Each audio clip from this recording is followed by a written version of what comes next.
it would have been a massive influence on aero performance and Yeah. cooling as well. So, But that does come at a heading of a component failure, though, because it shouldn't fail because everybody knows about curbs at Silverstone, you know. Absolutely, but if things are a bit marginal, it can happen. And maybe Yeah. it was already broken and it wasn't spotted before the race. I don't know, but it's possible. These carbon components do tend to have a fairly short lifespan. See, in these days of cost caps, even the big teams are managing things a bit. So yeah, it's a failure. So they'll strengthen that area of the car up for the future. What do you think would have felt worse, when he had the broken component on the car, or when they took it off completely and he went back out without it on at all? Well, it was fairly prominent in the way it was jammed up against the front suspension, so I think that would have felt really bad. But I think the car would have suffered a significant loss of performance even with that part there because of the effect on aero. And that's when he went back out, he was still saying, "Oh, I think there's something wrong. The front wheel's up in the air." And when he says the front wheel's up in the air, what he means is he's got no grip from that left front. So it's probably a consequence of that. Toto Wolff did mention in an interview that he said he thought something might have been jammed in between some components, and maybe that was affecting the steering as well. So because the steering did look a little offset afterwards. So, but then if the steering was offset, would that really, the car would just be, I don't know. It's a bit of a strange one. I think it was mainly an aero influence personally, but yeah, yeah, I agree. Yeah, it's difficult one, isn't it? And then Max, we now know that the DRS didn't come back completely. Well, that's the same we saw when Lewis went off in Shanghai at turn 6 in practice. The rear wing closed, but the airflow doesn't reattach underneath the profiles at that exact instant. And obviously he hit the brake, turned in, and the rear downforce just wasn't there. But is that a function of that? What do you call that Ferrari DRS system that they've got on the back of the car? What, their rotating rear wing? Yeah, is that a function of that it just takes longer to get the? It could be, because obviously I guess the wing's travelling further to get to its set position, its normal position, so it might take a fraction longer. But it's largely due to the profiles of the wings and also the oncoming air. I guess could be an effect of difference between a headwind and a tailwind, or whether there's a car in front could also have an effect on how quickly that reattaches. Active aero, add more moving parts to the car. What could possibly go wrong? Well, yeah, it's a risk. I mean, I was always against active aero from day one for exactly that reason. Well, it's a sticking plaster. The only reason it's there is the energy problem. Yeah. That's the bottom line. Yeah, absolutely. And for them to be doing 305 on Hangar Straight, I mean, it's just ridiculous, wasn't it? I mean, Nigel was going quicker on Hangar Straight in 1987. I don't know if you saw the thing I did yesterday with camera, but I mean, Jim Clark was clocked at 192 miles an hour in the 67 Belgian Grand Prix, the Spa on the old circuit. Yeah, well, he certainly had less drag. Well, yeah, he didn't have any wings at all. But bear in mind that at 305 kilometers an hour, the electrical energy has massively dropped off. So without having a chart to hand, I couldn't work out how much power they've got, but it's probably nearer 750 than.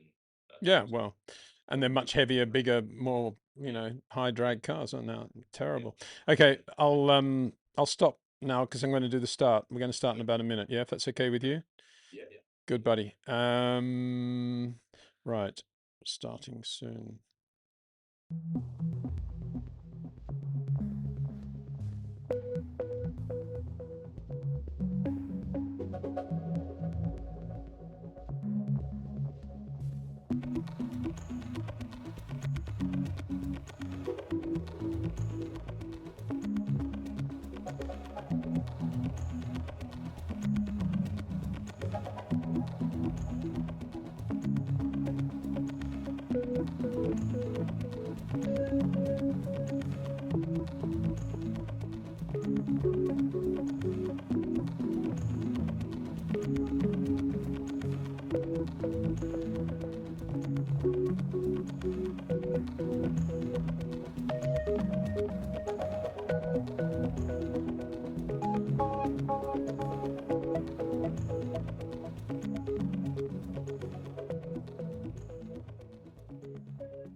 Hello and welcome to the live stream, wherever you are in the world, in this internet world. Good morning, good evening, good day, whatever. Welcome from Spain, where we're based, to the live stream. We have a very special guest, the one and only Mark Slade. We'll talk to him in a few seconds, but I just wanted to thank everybody for supporting this channel, particularly the members who've become a part of the family, really. So it's great, and we had a lot of fun. We are still continuing to have a lot of fun with the live race chat we do over every Grand Prix. So if you haven't joined yet as a channel member, give it a go. I'd love to have you on board. And now, after a break of several weeks, Mark Slade last seen disappearing to Spain, Porsche Super Cup paddock, and then all points north, south, east, and west. He's now back.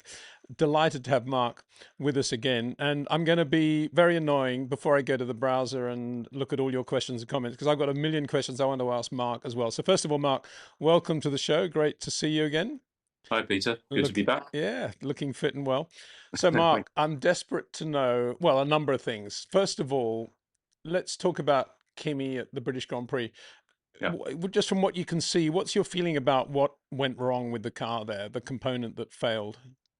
Yeah, well, it looks like it was the panel on the inside of the front brake drum, or they call them cake tins, various descriptions, but the carbon work that surrounds the upright and brake disc and brake caliper. And it tends to have aerodynamic features attached to it, often little turning vanes and things. It's part of the brake drum, so it has a big effect on brake cooling as well. And it looked like the attachment of that to the structure came adrift. Either a bolt came loose or it cracked or something like that. And because of the effect of drag, airflow drag on it, it came up and was pressed up against the front suspension for part of the lap. And when he came in, they managed to rip it off and get it out of the way.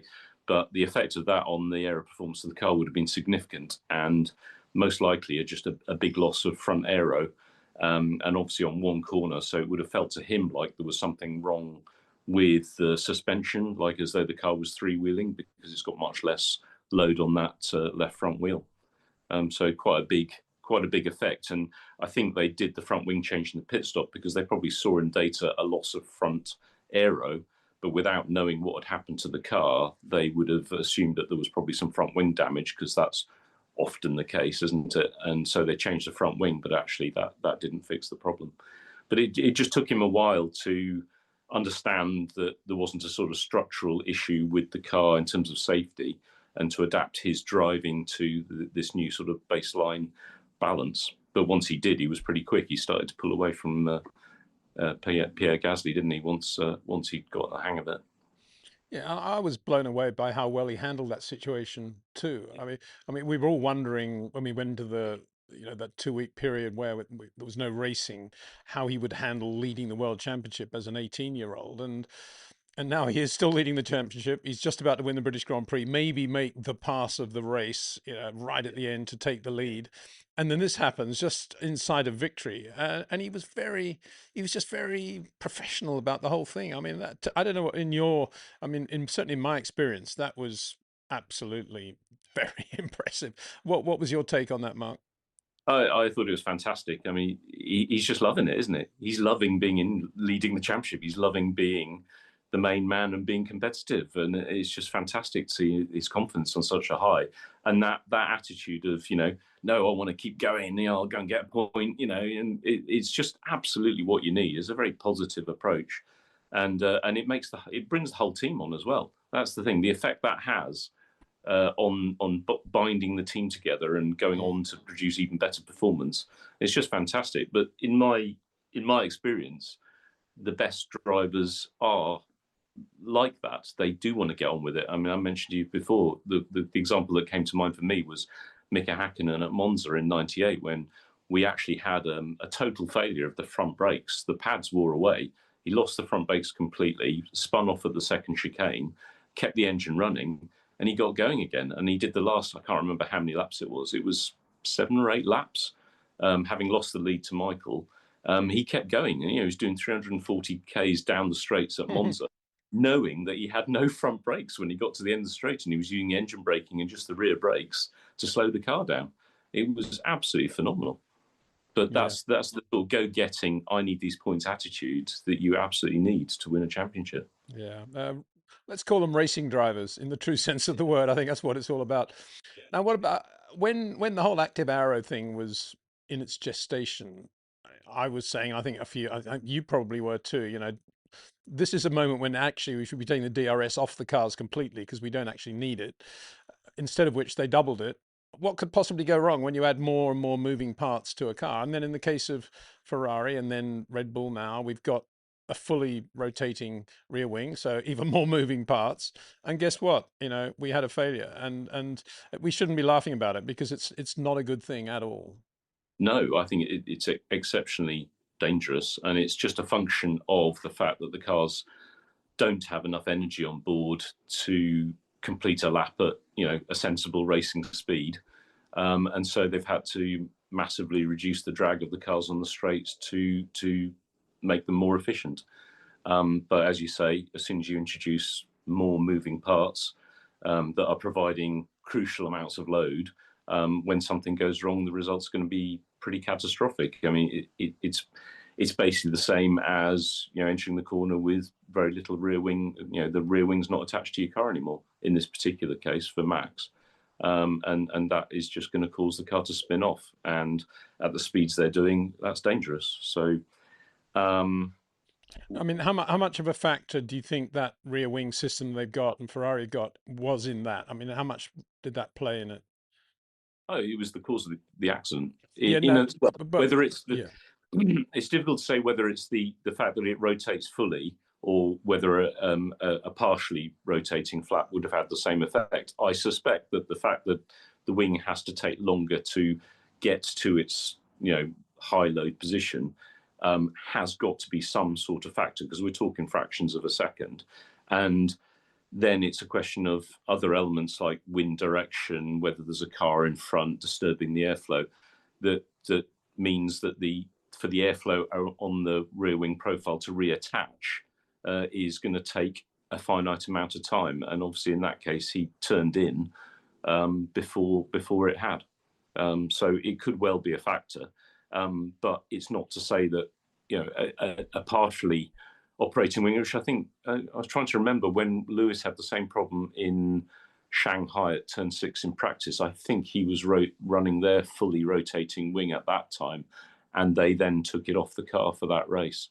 So it does kind of indicate that those wings are more susceptible to that problem. Yeah, again, not a good thing at No. all.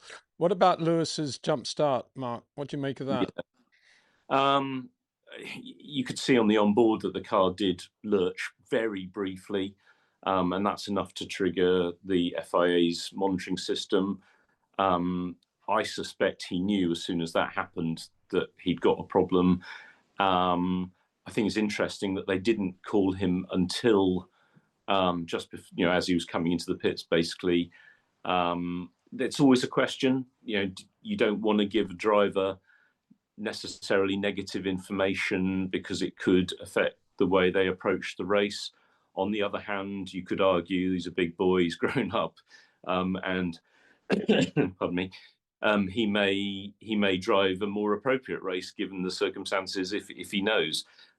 I personally think he probably was expecting that when he came in, and didn't want to be disturbed necessarily. He could have asked after the race start, have I got a penalty? I suppose maybe the race engineer wanted to tell him and someone else didn't want to tell him. Who knows? That sort of discussion does happen. But ultimately, it didn't seem to faze him too much. So I just thought it was a real shame. But I'm afraid that's racing, isn't it? Again. Yeah, it is not the first jump start we've seen. I think jump starts were created by Louis Chiron in that famous 34 French Grand Prix in Montlhéry, which was run on the banking and the road circuit. And he started on the third row and he was leading by sort of, the first 50 meters of the first straight. And then, of course, there was the famous 71 British Grand Prix, which Martin Tomlinson, the artist, reminded me of. Both Ferraris were running long before Dean Dellerman had dropped the flag. Clay memorably taking the lead. And then the one that Alistair Corbell talks about with glee, which was when both McLarens were relegated to the back of the grid in the '76 Italian Grand Prix, when they were supposedly running illegal fuel, but it was obviously just so to make sure they didn't win at Monza, and to hurt James as much as possible, I guess.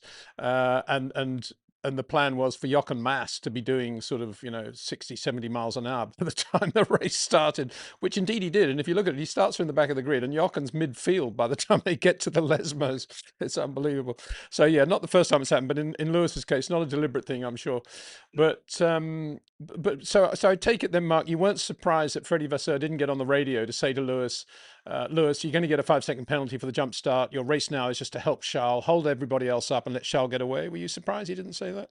Knowing Lewis as you do? I wasn't entirely surprised. It was certainly what I was thinking is now is the time for them to play the team game and help Charles as much as possible. And to be fair, Lewis did hang on for a while, but I think that was more because he was trying to run his own race. So maybe they thought, while that's happening, we won't cause any friction between our two drivers, because anything like that is likely to cause a problem. It's an exceptional situation where the drivers are completely happy with cooperating with each other. It's just a very rare thing, and difficult to manage. What was your take on when the umbrella blew onto the track and they had a VSC for I don't know, just under a minute probably, and Lewis says to his engineer, "I can't turn the car. It's terrible understeer. Can't do anything with it."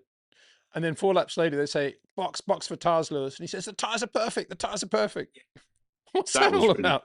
That was probably one of the most baffling things. I thought that was really weird. I don't get that.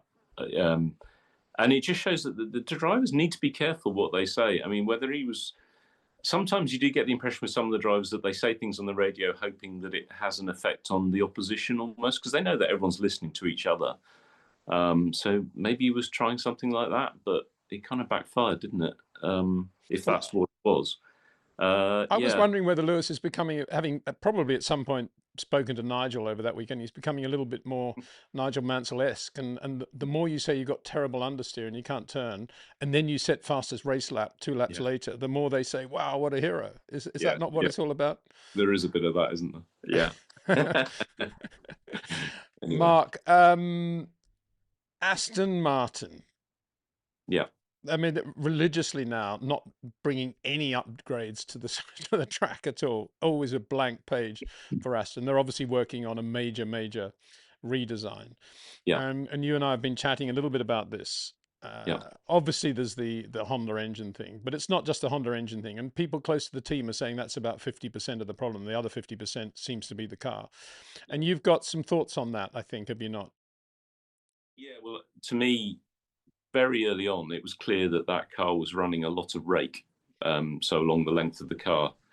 Well, I'll put that picture up now. We've got comparing the Aston with one of the Racing Bulls at about the same point on the straight at Silverstone.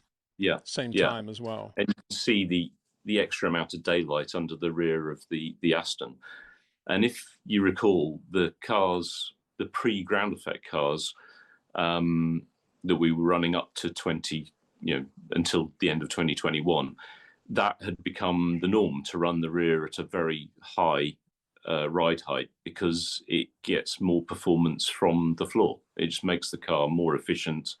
There are downsides. Central of gravity goes up, so you've got to counter that. But if you're gaining more from the aero side than you're losing from the central of gravity disadvantage, then that's the way to go. And my feeling is that Adrian read the rules and decided that he wanted to go down that route again, because it was actually the Red Bull that first really started that trend back in the sort of mid to late teens, going into the early 20s.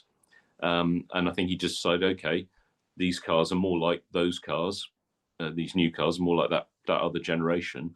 That's the approach you want to take. I'm determined to run the car with a high rear ride height.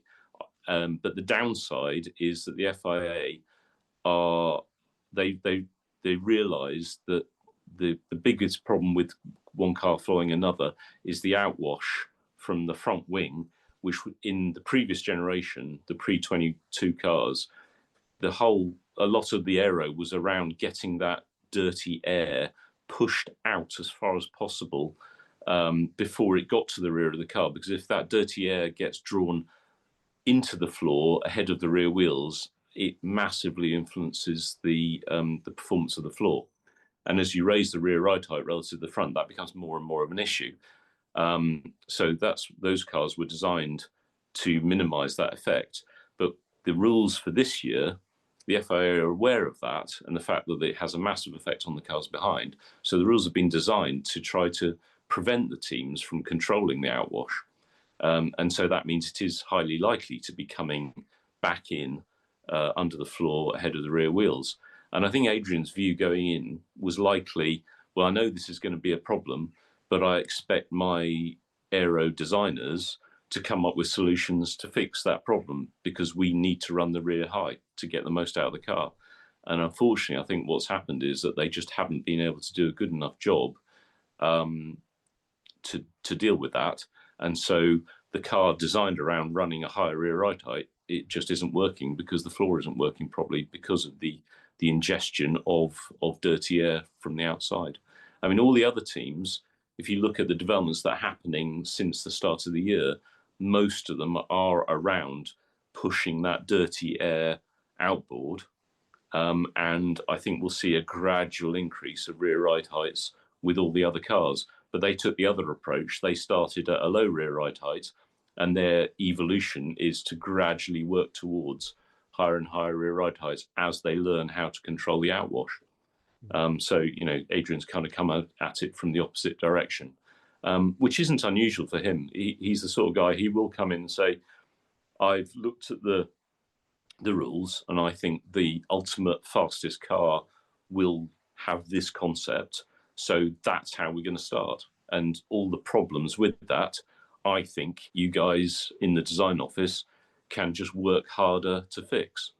That was very much how he approached his first design at McLaren. I remember there were all sorts of problems with packaging inside the cockpit because he made, I don't know if you remember, the first McLaren had like a V-shaped keel under the front of the nose, which meant compromises for fire extinguishers, for electronic control unit position and cooling, even for the driver's pedals had to be compromised, and the amount of stroke they had to tie in with Adrian's concept. But the fact was it worked, and everyone else ended up following, and the McLaren guys were able to package it so that it worked. But the problem for the Aston Martin is that, unfortunately, they haven't been able to package it so it works, and it's one of their problems. Mark, fascinating to get that background. I'm just interested, when you look back now at the rake that Adrian historically ran at Red Bull and how Mercedes resolutely never went down that path and stuck to their own, James Allison stuck to his own belief on where to go. What was the thinking? Was it at the time, well, what we've got is winning, we're winning with it, and let's not change it too much. Maybe the Red Bull's quicker, but we don't want to change our thing too much? Or was it a firm belief that the rake was not the way to go? I suspect that because they had such a good engine performance and they had such a good driver in Lewis in particular, their advantage early on was so great that even if their car wasn't as aerodynamically efficient as the Red Bull, they were still quicker, and they didn't necessarily understand where the differences were. And they went down that path for, say, 2-3 seasons, believing that their car was as good as the Red Bull potentially. But when they finally probably twigged that actually, no, the aero on the Red Bull is ultimately a better solution, they were too far down the path they'd gone to change direction quickly. It's a massive job to change your concept because all of the aero of the car is configured around that concept. So you cannot just change overnight and not lose performance. I mean, this is often the thing with the guys in the tunnel, the teams I've been at, when they have tried to make big changes, even as much as saying, oh, look at that other car, they're doing this differently, we'll come up with something similar, put it in the tunnel, see what happens. It's almost inevitable that you actually lose big chunks of downforce initially. And then it takes a long time and a lot of work to claw that back and then go beyond it to the thing that is actually better. And I just think Mercedes found themselves in a position where what they had was what they understood, and it was very good, but not quite good enough. But the other advantages they had meant that they were still quick. So they didn't go down. They chose not to go down that path, particularly when they knew that the rules were going to change for 22. And in fact, that change got delayed, didn't it? Originally, that was meant to come in a little bit earlier, and that probably had an influence on their design choices.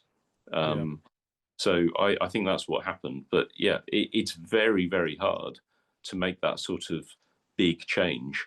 And I think, again, that's why Aston Martin are struggling so much, because they've gone in with a very ambitious concept, and it doesn't appear to be working at this point. But to backtrack from that is really hard.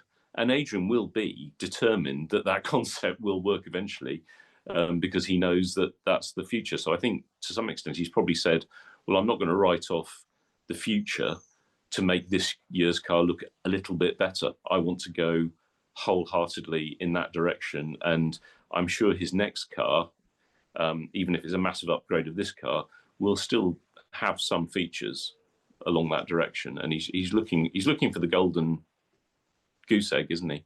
He's not looking for small iterations. Well, that was going to be my next question. Where would you put your money on what the next car will be? Let's say the revised car, Zandvoort, Monza, who knows when it's going to appear.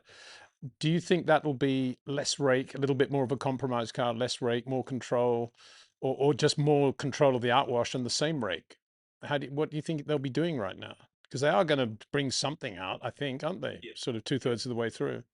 I think they will have a much better understanding now of what the problems are, and the new car will be based on that learning. And if the fact that they're going to do one huge package rather than lots of little bits suggests that they're going to have to change direction a little bit, possibly a little bit less rake. I doubt they'll end up as low as the other cars, but they might have come to the conclusion that what they were trying to achieve is ultimately impossible within the rules at the moment. But I suspect it'll still contain that approach, but maybe toned down a bit, but probably still more than the other cars are at the moment. And I'm fascinated to see. Part of me still says, I really hope it actually turns out to be a game changer, because it might well be. And it reminds me very much of the McLaren MP4 18, 19, 19B20 saga, where we had a pretty quick, shall we say, conventional car in the 17, which ran in 2002, 2003, almost won the championship in 2003 with a version of that car. But the 18 that was developed in 2003 was poor.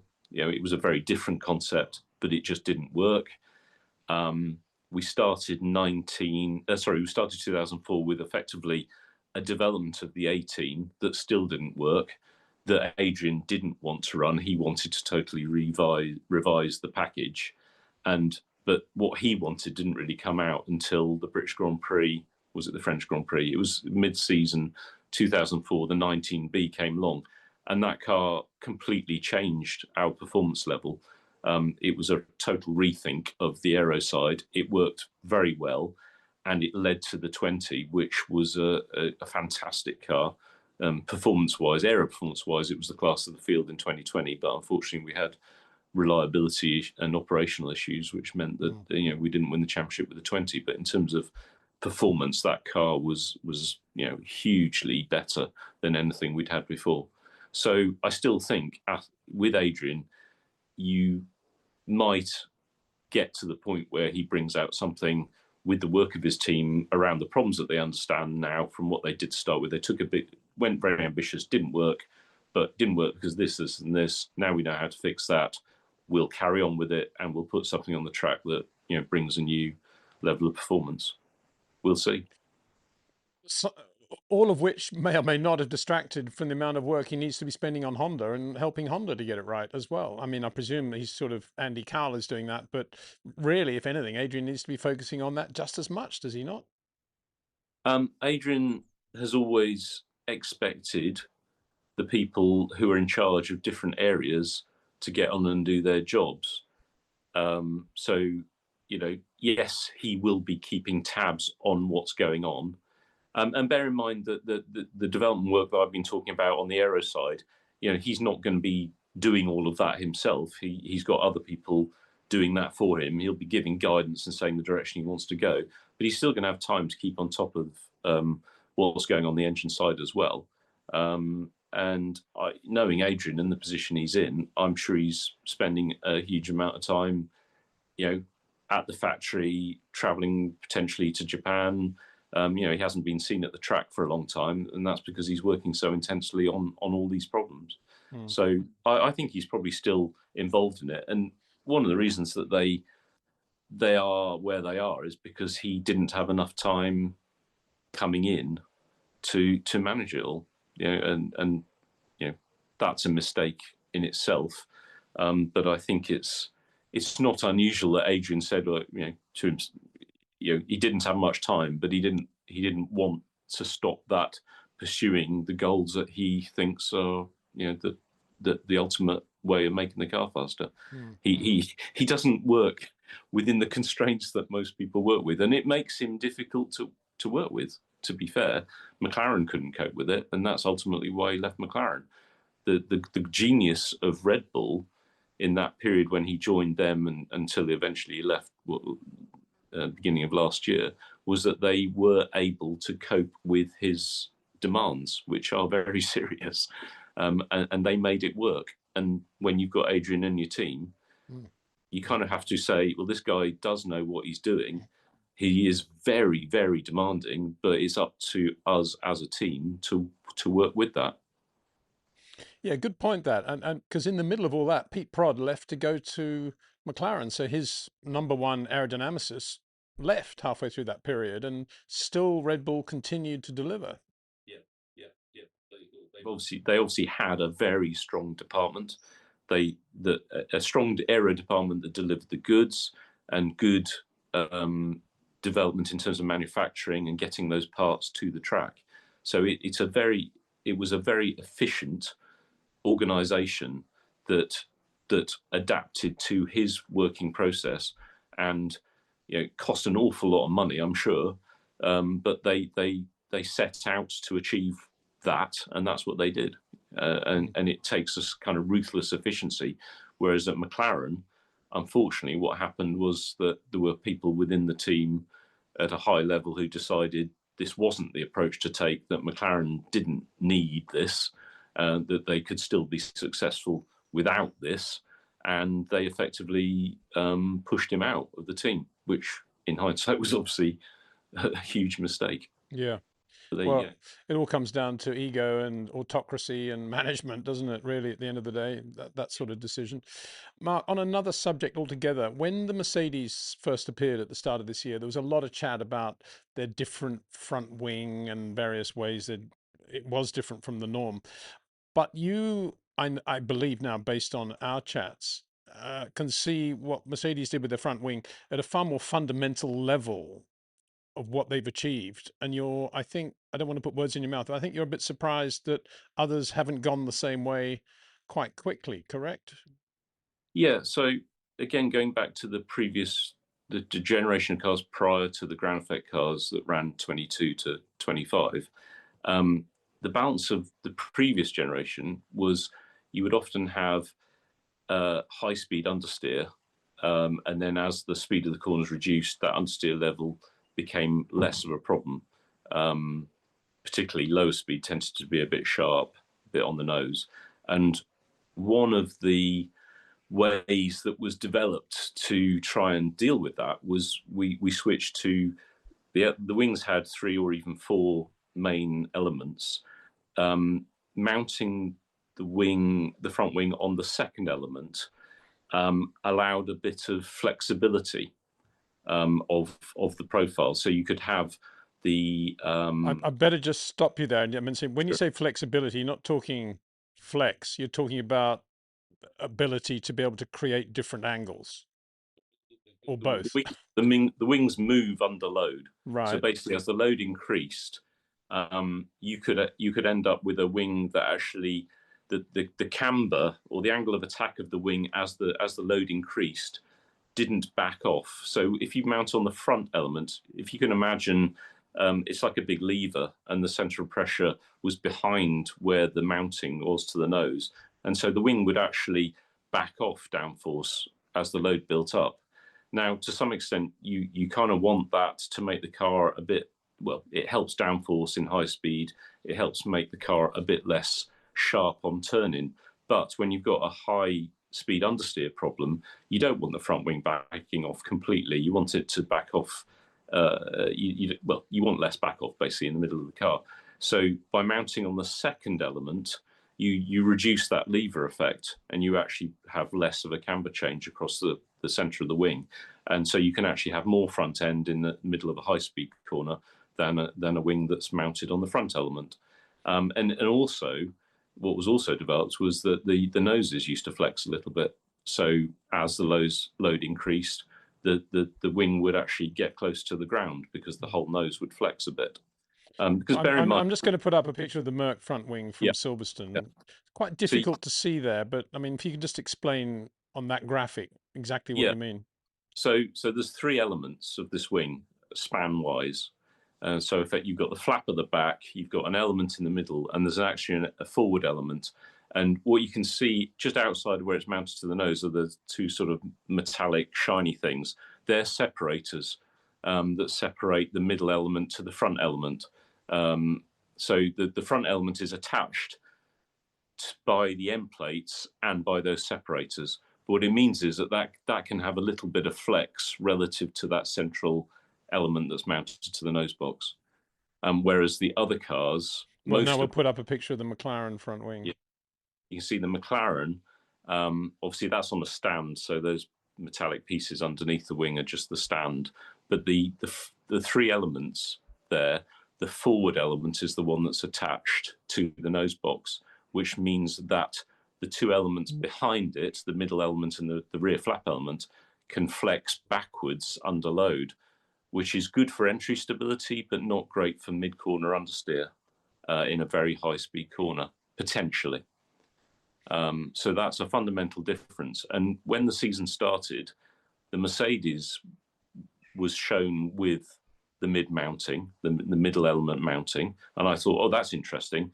They've clearly, because the ground effect cars tended to be quite sharp in high-speed corners, so you actually wanted the opposite. You wanted the front wing to back off a lot, and that was how you made the ground effect cars have a better overall balance. But with this new generation, they looked at the rules and they thought, okay, we're going back effectively to the previous generation of flat-bottom cars with diffusers. We're probably going to encounter the same sort of balance issues between low, medium, high speed. So I think they went in thinking, well, we need to go back to some of those philosophies that we used to run, such as a front wing that didn't back off as much in a very high-speed corner. So I wasn't surprised to see the Mercedes have that mid-element mounting. What I was more surprised to see was that all the other teams, with one notable exception, which was Aston Martin, they all stuck with the front element mounted wings that they'd run during the ground effect period. And I just thought that reflected a bit of a lack of foresight on the other team's part, but also that Mercedes were thinking about the problems that they were going to encounter in terms of balance, and were already changing the concept of the car to take that into account. And then as the other car that had the mid-element mounting was the Aston Martin, the Adrian Newey Aston Martin, which also had the high rake. So he kind of went both elements, he took both parts of that previous generation's philosophy and applied them. We have seen since the start of the year that a couple of other teams have gone down the route. So the Alpine and the Williams now have front wings that are mid-element mounted to the nose box. So they've obviously thought, we've got this high-speed understeer problem potentially, and adapted down the same route, but have to say so far not as successfully as Mercedes. Yeah, it's it's fascinating. It's refreshing to be talking about aerodynamics rather than batteries and harvesting and deployment. That's one thing. But beyond that, how big a deal is it to make that change structurally? How long would it take a team? You mentioned Williams and Alpine have done that. Obviously, you know, it hasn't solved all their problems by any means, but is that a reasonably quick thing to do? Well, I think when we made a change of that type out Renault, I'm trying to think which year it was. It would have probably been 2018 or 2019. I can't remember for sure exactly. But it takes foresight. You know, you have to decide this is what we're going to do. It's going to take a reasonable amount of time in the wind tunnel. Bear in mind that wind tunnel time is restricted. It's going to take a reasonable amount of your CFD development time, which is also restricted. So I would have thought you're looking at probably from decision to go down that route, to first investigate that route to a produced wing is going to be 2 months, I would have thought, 2 to 3 months from very start of concept to production. Yeah. So it's not a quick thing. And as I said before, it's going to influence downstream parts as well. So the floor will need potentially to be modified to give the full effect or to take advantage of this change in philosophy. Yeah. So it's not the work of a moment, that's for sure. Oof, Mark. Final point I just wanted to talk to you about was how ridiculously slow the cars were in a straight line at Silverstone. And if you're on board, the noise of the engine was just terrible. Is that as bad as it's going to get now between now and the end of the year, do you think? Because we were kind of lulled into thinking that things had improved a little bit after the sort of reset. We went to Canada and we went to Barcelona and Austria, and we kind of lived with it all. But Silverstone, it was just terrible. But how's it going to be at Spa, for example, do you think? I think at Spa it's going to be pretty awful. It's down to the type of circuit. So if you remember, Melbourne was horrendous. Suzuka was horrendous. And it was the obvious problems that those circuits highlighted that prompted the change in philosophy, which came in, I think it was Montreal, wasn't it? But unfortunately, Montreal, Monaco, they don't really highlight the issue because Austria, yeah, recovery is much less of a problem. The straights are much shorter, so the braking zones are much more, serious. You're not just sort of carrying speed into a medium or high speed corner. So it was just much less obvious. But the fact is that if those changes hadn't been made, Silverstone would have been much, much worse. But that's a tough story, and it just shows that they need to go a long way further to completely eradicate this issue, which is why they're talking about changing the ratio between ICE and electric for the future. Originally they were going to move to, what were they saying? They were going to go to 60-40, weren't they, originally for next year? And then they realised that they couldn't do that. So they've gone to some sort of intermediate step. So, but even 60-40 is not enough. 80-20, I reckon. And we... is pretty much what we used to have. Well, exactly. Go back to where we were. Yeah. They can dress it up in another way. They can even more sustainable fuels or something like that. But, it's ridiculous. It is just a confusion, isn't it? And I agree. Sustainable fuels pretty much sort the problem out in terms of greenness.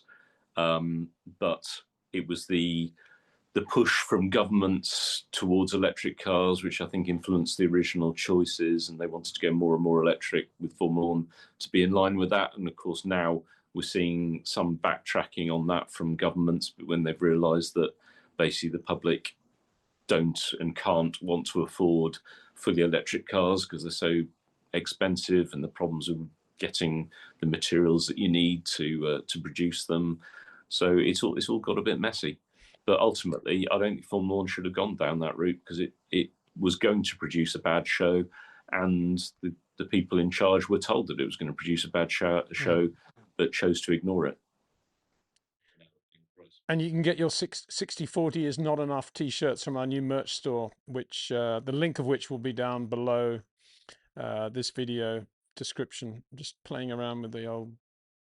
The lights change while we've been talking. I haven't got brilliant lighting in my studio, I gotta say. That's the next thing I'm gonna have to work on. I'm just trying to adjust it a bit, try and make it a little bit more palatable. There we go. Looks a bit better, I think. Good.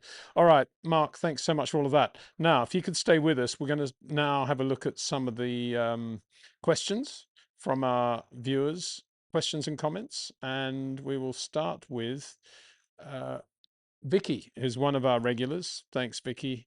Always good to have you. From Max's crash and Charles Leclerc's more braking in a straight line, I feel we're losing versatility in driving styles, pointing to 2005, where Alonso and Schumacher, who have extreme opposite styles, fighting for wins. Yeah, I mean, I would say maybe Charles isn't sort of on the nose quite as much as he would like to be, and he's taken a couple of races to sort of brake a little bit more efficiently to make sure he's harvesting it correctly in the way Lewis has, and maybe they played around with the brakes a bit, the friction. But I think what's happened is that Charles has now dug deep into another part of his scope, which is just his sensitivity and his touch and the smoothness with which he drives and the transitions from being in a straight line to how he initiates the initial steering input, all those wonderful things that in the past have enabled him to do all the things you see. And you talk about the earlier turn in and so forth. He's not doing the earlier turn in as a result, but he's using that very well now to drive the car and look after the tires and do the job that he did at Silverstone. And it's taken him a couple of races, I think, for the penny to drop. But equally, I still maintain that he probably could be doing the same thing on Brembo's. But I'm interested to get Mark's input on that. Do you think, Mark, on the assumption that he is running carbon industry friction materials now, Charles, do you think he would still have won Silverstone had he never changed and he just adapted his style a bit and got used to the way of harvesting the power in an efficient way, which he's now doing? Do you think he could still have won on Brembo's? I think it's possible that he could have done. The only thing that's in my mind is that when I was at Haas, we obviously used the same Brembo material. In fact, we used the uprights and suspension from Ferrari. And in 2024, Kev was vociferous in his complaints about the brakes until quite late in the season. And it seemed to be a bit of a, maybe even a quality issue, potentially. It's difficult to say. But there seemed to be some variation between sets of brakes. And given that it's, the time constraints that you have in a race weekend, if you have a session where you are affected by something like that, it's very difficult to recover. And it might be that they found that with the carbon industry, whilst the performance is maybe not dramatically different, although there used to be differences in performance between carbon industry and Brembo based on the temperature gradients that you got. The carbon industry used to be much, it would generate much more braking performance at high temperatures and have quite poor braking performance at lower temperatures, whereas the Brembo material is much less affected by the temperature it's running at, which makes it easier to manage. But it could be this sort of variation in quality that was something that was upsetting Charles and Lewis beforehand, and they've gone for this consistency over this potential variation in performance, maybe. But if he'd got a good set or a set of Brembos that were working, I think Charles would be just as happy, if not happier. But I think his confidence in that material has maybe taken a bit of a hit. Yeah, good point. And the other interesting point is that Ferrari not the only team with brake problems, and we've had Kimi talking about brakes, obviously Max endlessly, and so we all focus on what's going on with Charles, but it's not just that. Okay, Sarosh Soma, another regular. Hi Sarosh, thanks for being a part of this. Max's crash, he was actually able to catch the vehicle snapping. He overcorrected it a bit, but the initial catch upon snapping was awesome.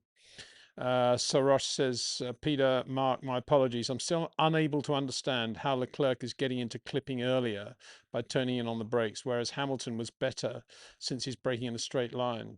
These rules.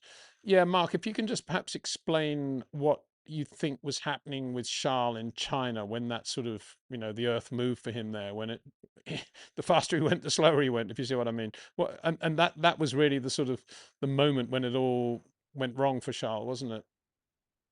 Yeah, well, there was a particular instance in Shanghai where in qualifying, I think it was in Q3 in his final run, he had a moment, I think it was in turn 10, is the corner, the left-hander that leads onto the internal straight towards the end of sector 2, start of sector 3.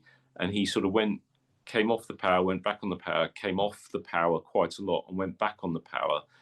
And unfortunately for him, what that did was it triggered a change in energy deployment modes, which so what was happening under normal circumstances was that the FIA is so complicated. It's just ridiculous. And I don't fully understand it, so it's not going to be the best explanation ever. But basically, the FIA allows certain segments of the track where you can change the amount of electrical power relative to the amount of ice power to just give a better overall management. Because obviously, think about it, when a driver is at part throttle, how much is going to be ice, how much is going to be electrical? That has to be defined. And originally they'd said it had to be fully electrical plus ice. And the team said, well, that's crazy. We haven't got enough energy to do that. So we have to have parts of the track where we can reduce the amount of electrical power in relation to our ice power. So the FIA said, okay, we'll do that in certain segments when certain conditions have been applied. And that was to do with the amount that the driver backed off the throttle and various other things. So what happened was, by lifting off effectively twice, Charles triggered the full electrical power deployment up to the next left-hander, which meant that he went full throttle, as he always did. He got much more electrical deployment than he wanted. He didn't realise, potentially until he got to the breaking point, realised, actually, I'm going much faster than I'm meant to at this point here. He didn't gain a lot of lap time from that because it wasn't an efficient use of that power. But what it did mean is when he went round the very long banked right-hander onto the main straight, he didn't have as much electrical energy left as he would normally. And so even though he went to full throttle there, the car just didn't accelerate in the same way. And so he just lost a lot of lap time down that following straight. And so although he'd driven the lap quicker in terms of his ability, the power usage was much below the optimal, and so he did a slower lap time. So that's an example of how you get a problem. In terms of energy recovery, if you're turning into corners a bit earlier, say coming off the power a bit earlier, you're getting less super clipping potentially, and so you're getting less energy recovery around a lap. So if one driver's if two drivers are doing the same lap time, or without taking energy into account, but one of them is lifting off earlier and getting less clipping, he's going to recover less energy. Ultimately, his lap time is then subsequently going to be affected by just having less electrical power available, potentially. So it may well be that that's part of the problem for Charles compared to Lewis. Yeah, and in a nutshell, what that means, I think, not that Mark hasn't explained it perfectly, has, but just my brain trying to distill it, is that basically, because Lewis is braking a little bit more in a straight line, he's able to be more efficient with the clipping at the back end of the braking zone, whereas Charles, who's turning in earlier, is already possibly coming out of the brakes a bit. That's his normal style. Yeah. And I think the other point, actually, just going back to the Charles full throttle thing, of course, one of the things that with Charles and Max and probably, I would imagine, Antonelli now compared with George, is that actually their minimum speeds are usually quite low, because that's when they're doing their rotation. And the upside to that, of course, is that they then have the car straighter and better for acceleration than a guy who's turning in wider. And that's why Charles might have been giving it full throttle at a point where Lewis wasn't at that point on the Shanghai lap. And that again showed up, that was a style related thing, even though Charles was obviously choosing to do that, or they were letting him do that at the wrong part of the circuit in terms of what you can do with the deployment. That all adds up. There's little details everywhere. I mean, it's incredibly very, very subtle, all these changes, and it's so complicated. And even to hear you talking now, Mark, in a very explicit, lucid way, it's kind of sad that we have to even be talking about it. We should be talking about understeer, oversteer, sliding, drifting, braking, but we're talking about all this ridiculous stuff that I'm sure the public have no interest in whatsoever. Yes. I suppose there's two arguments, isn't there? There's an argument that this is a new generation, so they need to learn new approaches, and to some extent that's true, because it's things that affect driving style they're not just energy recovery, they're tire performance, they're aero characteristics of the car, they're the wind direction on a day. So it's just one more element.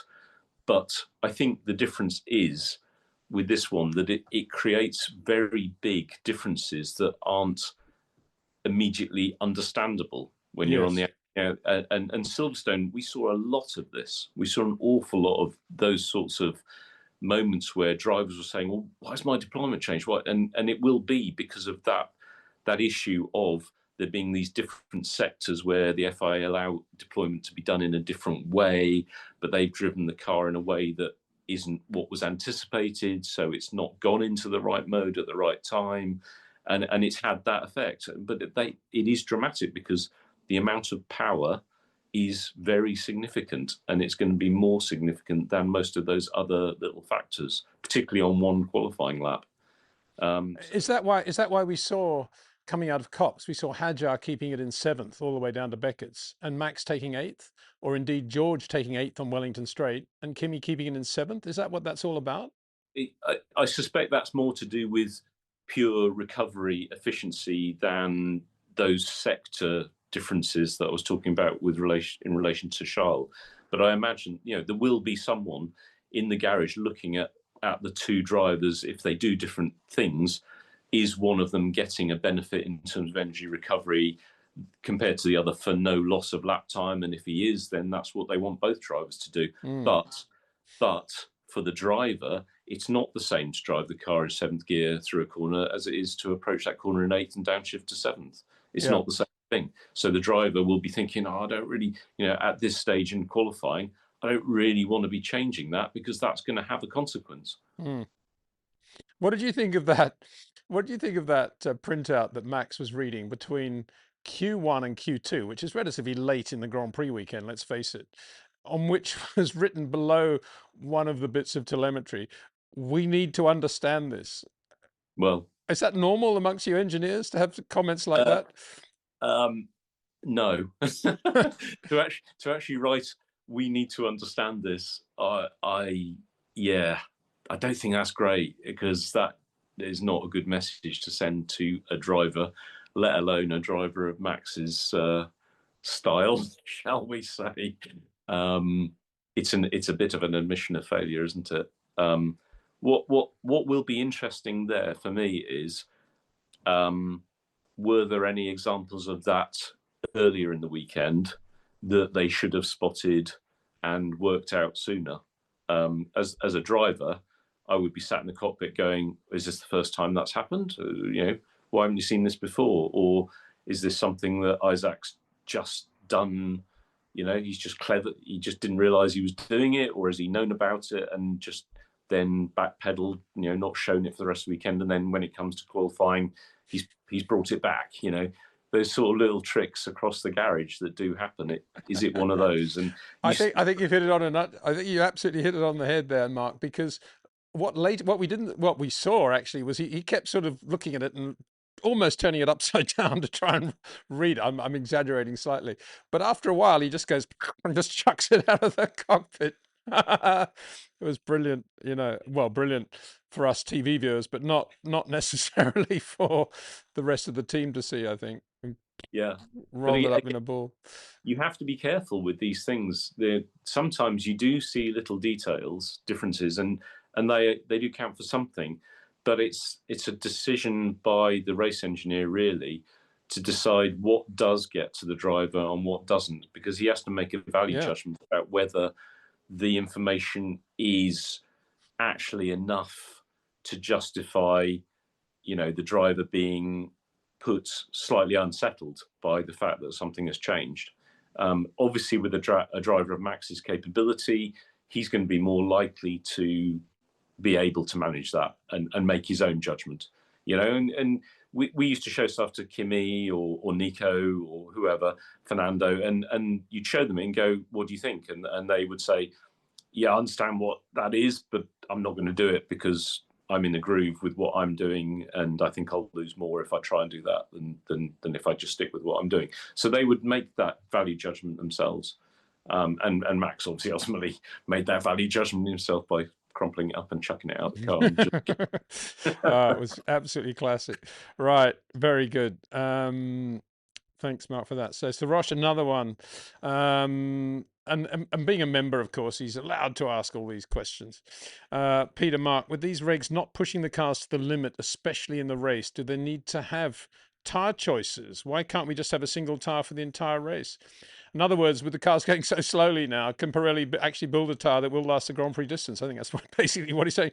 Not a bad question, I've got to say. Not a bad question at all. What do you reckon about that, Mark? Well, you can build a tyre that survives the whole race. Well, they never used to be able to, but anyway. but I think, they don't want that because they want pit stops. They want some degree of tyre variation to be involved. But I don't think it's working very well right now, is it? I mean, one-stop race at Silverstone, pretty dull. I actually... The fact that Formula One has 3 tyres, I think that's a bit strange. It's a historical thing. Effectively, it comes back, in my opinion, from the time when, if you remember back to the time of Bridgestone, Goodyear, what tended to happen was that the quicker cars needed harder tyres than the slower cars because they were going through the corners more quickly, and so they would damage the tyres more. So and we were working closely with our tyre manufacturer, and they were producing tyres that were appropriate. But other teams contracted to the same manufacturer were complaining that they couldn't get the same performance out of the harder tyres because they didn't have as much downforce. So softer tyres were made for them. So we ended up with a number of different tyre ranges, and I think that's just carried through historically. In some belief that it's going to lead to multiple stops and different strategies, but actually it doesn't really do that anymore, does it? So no, it doesn't. I'd like to wind you up now, Mark, as well, because I know what your views are on this. But what did you think about the sprint race at Silverstone, and particularly Red Bull taking the attitude, well, we'll just run news mediums here because it's only a sprint race. We'll save the new set for the race tomorrow. I mean, are we getting to the point now where we really need to rethink whether we want sprint racing at all? I'm pretty clear that F1 think sprint races are great because it's another race, the same weekend, more television, great for the viewers, etc. Personally, I dislike sprint races. I think that was a clear example of Red Bull going, well, the sprint race isn't that important, so we won't prioritise it because we don't think we'll achieve as much in it. The points scoring is relatively low, so we're going to go for maximum performance in the race by having a set of new mediums available in case there's a safety car or a red flag late in the race and we need another set of tyres, because at Silverstone we do tend to get a reasonable number of safety cars and red flags. So that was a clear reflection of how they approached the sprint race. They didn't think it was that important. And to be honest, as you go further back on the grid, it becomes less and less important. There's 1 point for 8th position. So out of 22 cars, 14 are not going to score points if they all finish. That's just not interesting. For a team that qualifies 15th on the grid, you've out-qualified 7 other cars, which is not insignificant, but you've got almost no chance of scoring a point. Well, it's a joke, isn't it? Honestly, for me. You knew what you were doing when you wound me up. No, but how you ended your sentence there, the next thing could be reverse grids and sprints. Let's not go down that path. Or are you a fan? Would you go for that? And I personally, I wouldn't go for it. But if you want to go for entertainment, then what the hell, go for it, But then you got the whole issue of how do you decide the main grid for the race? as I said to you when we were discussing it, I actually preferred to some extent the format of the sprint race order, finishing order being the grid for the main event. Look what, Lewis's Brazil in, when was that? Was it 21? I can't remember. Yeah. When he had the very poor, he had to work his way from the back of the grid. So he finished fourth in the sprint race, and that put him in position to win the main event the next day. I mean, I thought that was fantastic. That was one of his greatest ever performances. Yeah. And to go from the extreme of being very poor on the grid in the sprint to winning the main event, absolutely brilliant. You couldn't do that now because that's not how the grid's set for the sprint. They're no, it's not. But there'd also be a problem with the Parc Fermé situation, wouldn't there? Because in those days, the car, once it was in Parc Fermé for the sprint, it was in Parc Fermé for the Grand Prix, and they decided that was not a great thing because of various reasons. So how would you get around that? I still think you could change the car between the sprint race and the main event. Why not? Yeah, I don't think that's a big issue, but they obviously did. But the problem with that is that you don't get a chance to run the car in that form beforehand. But it basically the whole thing is compromise. For me, it just doesn't deliver. Get rid of sprints. That's the thing. Get rid of the whole thing. It's run its course now, and I think that sprint race at Silverstone was not very good anyway at the front. I mean, okay, a lot of people said, "Oh, it looked a bit rigged there." Kimi just doing that, timing the win and getting it. It just wasn't a great race. You could argue, well, it was a race, and I know David Coulthard talked about Super Saturday and all that stuff, but it could have been Super Saturday if you'd really built up qualifying. Qualifying's a great thing. Yeah. For me, qualifying was always the most challenging part of the race weekend. It was the most pressure, and its outcome is almost as decisive on your ultimate result as the race itself. Years ago at McLaren, the stats guys did some analysis, and they basically concluded qualifying was 50% of your race result. So the pressure is phenomenal. And I think qualifying is super, super exciting. And it's not one-to-one competition, between cars on the track. It works very well. So I would be more in favour of bigging up qualifying really as a TV spectacle, doing more with your TV, your access to the garages, the radios. Use that to make qualifying a bigger event. Rather than having these somewhat pointless sprint races. I mean, the fundamental problem for me with sprint races, halfway through a sprint race, it's settled, isn't it? The Silverstone, the first few laps were quite messy because the Ferraris got ahead of Kimi, and then they were using the energy to do, these sort of semi-fake overtaking manoeuvres in funny places. And gradually, as the Ferrari's tyres went off, he got the upper hand, and then he was able to use his power to get ahead relatively easily. And from that point onwards, it was a foregone conclusion because no one's going to take huge risks because they got qualifying 3 hours later in the afternoon, and the point scoring is fairly minimal. So it just doesn't work for me, I'm afraid. But I know I'm in a minority, and maybe I'm a dinosaur. Well, you're probably not in the minority of people watching this show, I would imagine. So, let's be clear about that. There's a minority and a majority out there, which is the so-called ecosystem, and then there are people that love the sport, and there's two different things, I think. If they bigged up qualifying the way I was describing, I think those people could be turned on to that equally. Yeah, no, you're right. And you make a very good point, which hopefully I've always made as well, which is that there's not a lot wrong with the Formula One show, that more access to the teams, the radios, the data, the technology wouldn't put right. And at the moment, they're going in a weird direction of, Netflix and the whole younger generation, and we don't really need to get into the detail and bang, bang, bang, bang. But the reality is we're only seeing a tip of the iceberg at the moment of what TV could really give us. And that Max thing with the readout was a good example. That's a great little bit of TV show on its own, and it was just something that just happened naturally, and those things are always golden in my opinion.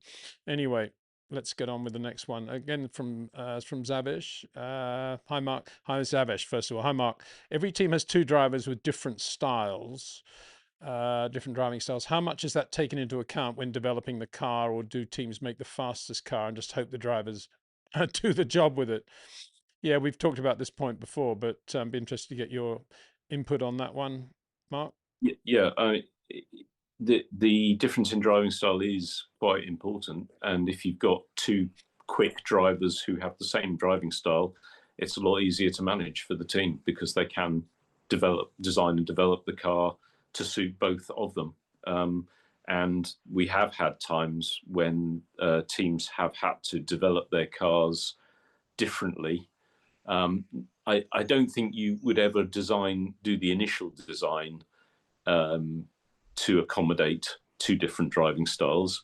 But what you might do is build in some options in terms of setup options to cover known differences between drivers. And certainly during a season, you will get developments, particularly on the sort of, driver interface. So steering wheels, pedals, seat, obviously, but also suspension characteristics in terms of mechanical balance changes.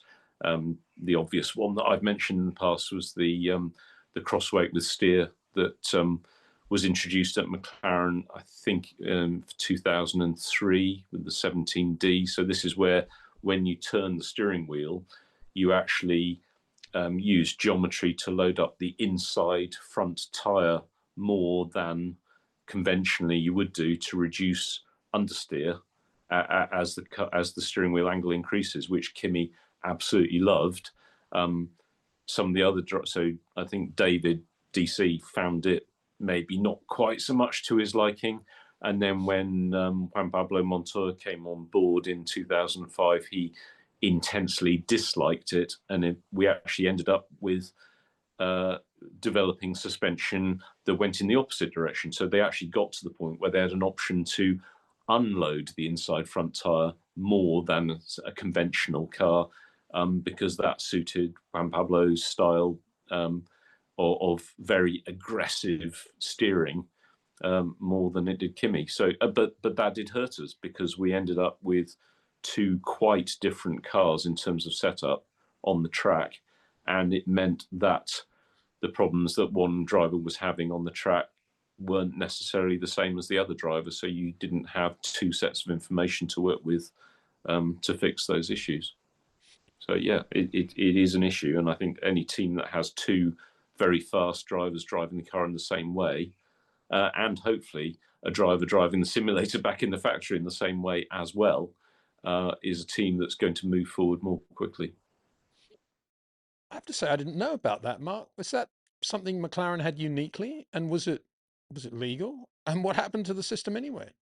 No, it was a system that most teams, I think, adopted.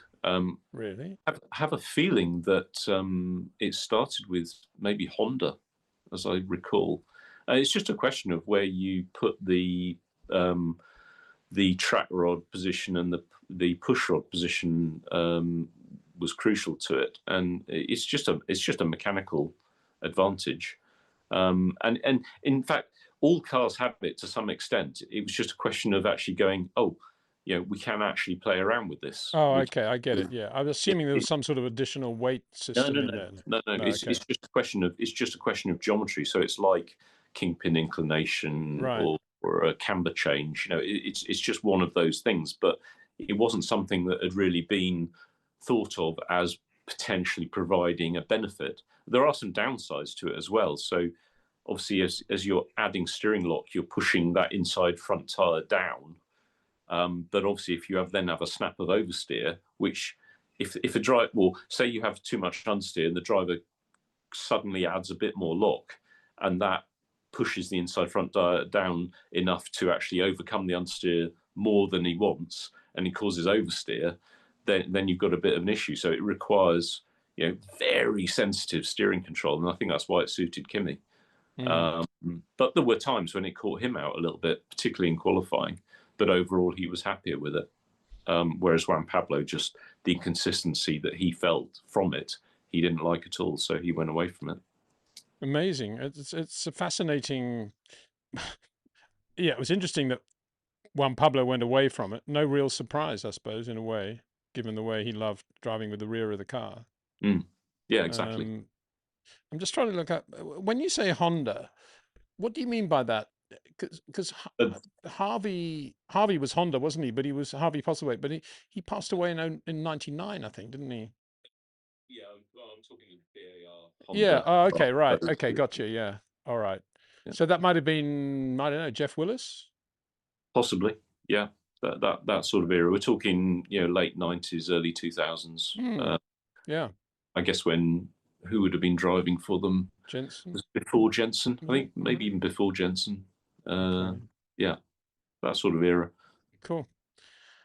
Good. Right, Zabej, after seeing the telemetry, you kind of talked about this, but you can add to it a little bit. After seeing the telemetry, the race engineer knows that the driver in the other car is doing different lines and is faster with less tire wear, how do you communicate this to the other driver? Because in Mercedes, they don't tell Russell why he's slower than Kimi and what lines he should change. In essence, how do you engineer for a slower driver? If I can just, as a precursor to that one, we don't know that Mercedes don't do that. What we hear on the radio is what they're talking about on the track, and the radios are turned off as they come into the garage, and we don't know the conversations that are taking place between the sessions, obviously, or back at the factory or wherever. And I'm sure there is a lot of discussion about when they're looking at the telemetry of what Kimi's doing and what George is doing. Would you agree with that, Mark? Absolutely. That all the teams operate like that. Yeah. It does bring up the situation, when the situation between Fernando and Lewis was at its worst in 2007. Fernando actually requested or demanded that Lewis not be given access to his data. Really? Yeah. Wow. What point of the year was that? Sort of towards the middle of the year, around about Silverstone time. Pre-Hungary, then. Yes. Wow. On the basis that he would happily not have access to Lewis's data. He was quite confident that the advantage was all for Lewis in having access to both cars' data. It wasn't granted, obviously.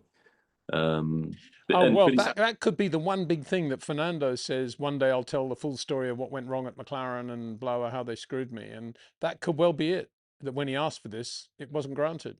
And Lewis had access to all his information. But Fernando had access to all the information as well. And, what he should have done is use that information more effectively to improve his own performance, in my view. Because as an engineer, the more information you have, the better judgments you make, and the faster the team will go, because you're not just beating your teammate, you're actually trying to beat all the other cars on the track as well. So the main point from McLaren in refusing that would be that we need to make both our cars fast as possible, and if we limit what we can do on both sides of the garage, we're also limiting our overall performance. So, but surely, Mark, that was completely impossible anyway, because even if they'd said, okay, Lewis will no longer have access to Fernando's data and vice versa, you would still have had access to it, and you're engineering Fernando. So how would that have worked? Well, I guess ultimately he would have insisted on firewalls between race engineers. Yeah, but my point is, how could you do your job if you didn't know basically what everyone was doing with the car? Yeah. It just opens a whole can of worms, doesn't it? And that's why ultimately it was rejected. But I think he was very serious about it. He was very, very unhappy about the fact that he didn't get what he wanted. But it showed how unhappy the whole situation had become. Yeah. But I think it was a consequence.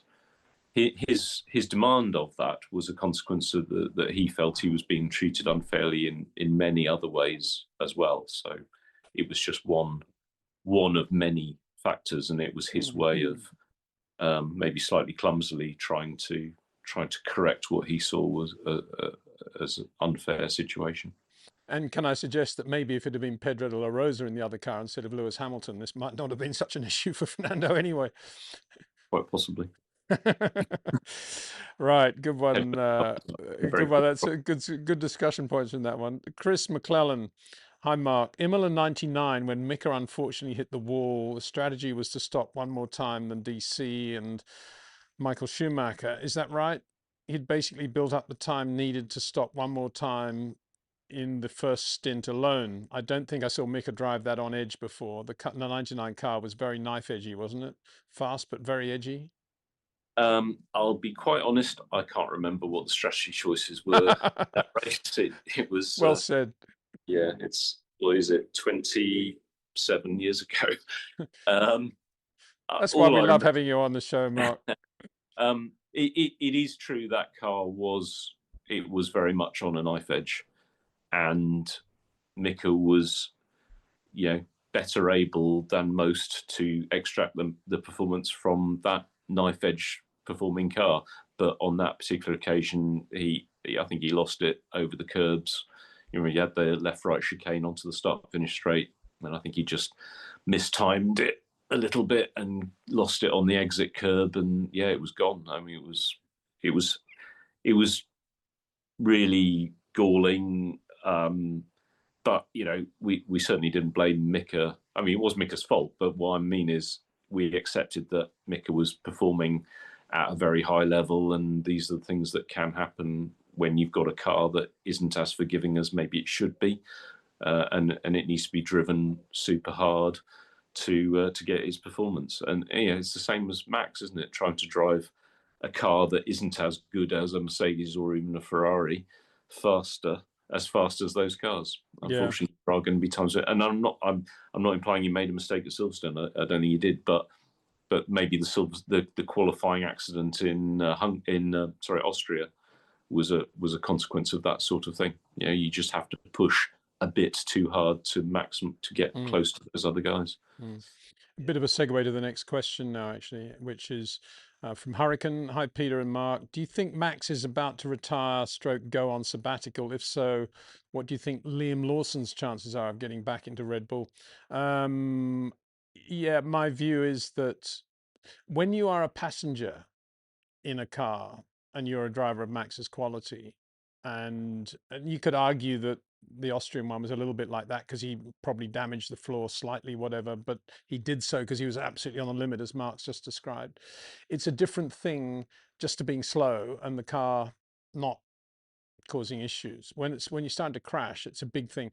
And I was talking to Cameron yesterday about this, and I was in John Hogan's office in 1980, Marlborough head office in London, when Alan Prost was in there begging John to release him from the Marlborough McLaren contract so that he could go and drive for Renault. And he said, if I don't do that, I'll stop. I won't drive anymore. I'm not going to drive that McLaren anymore because it's going to kill me.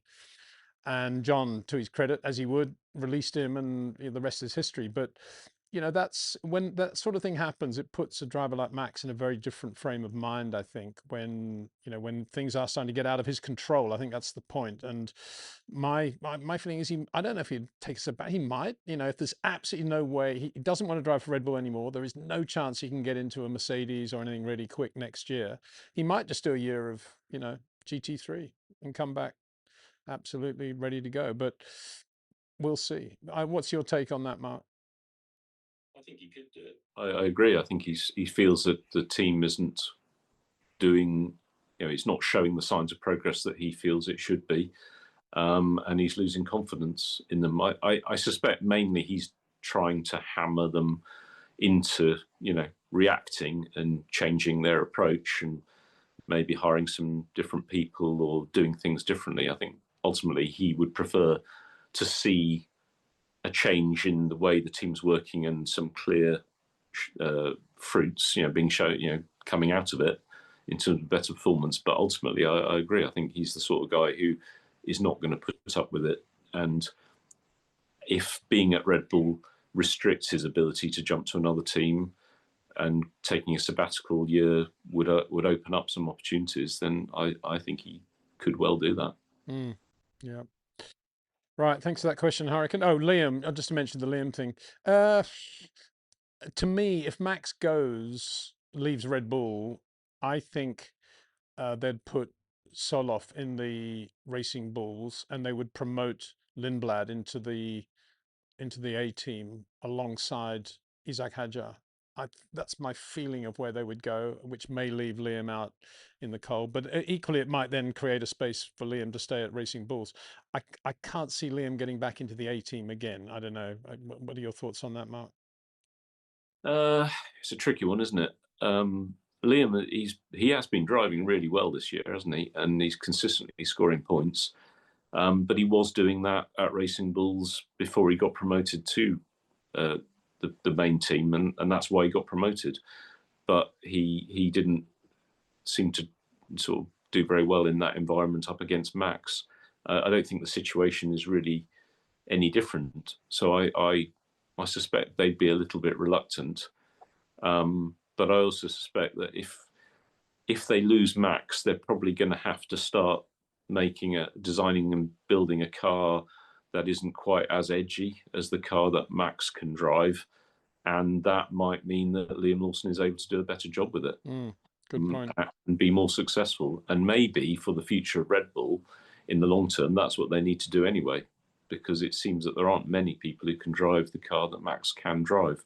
But then I've always thought, to be honest, that if Max was given a car that was a bit less edgy, he'd probably drive it even faster. So that's a philosophical point, really. But I think it would be difficult for Liam to get back into the Red Bull.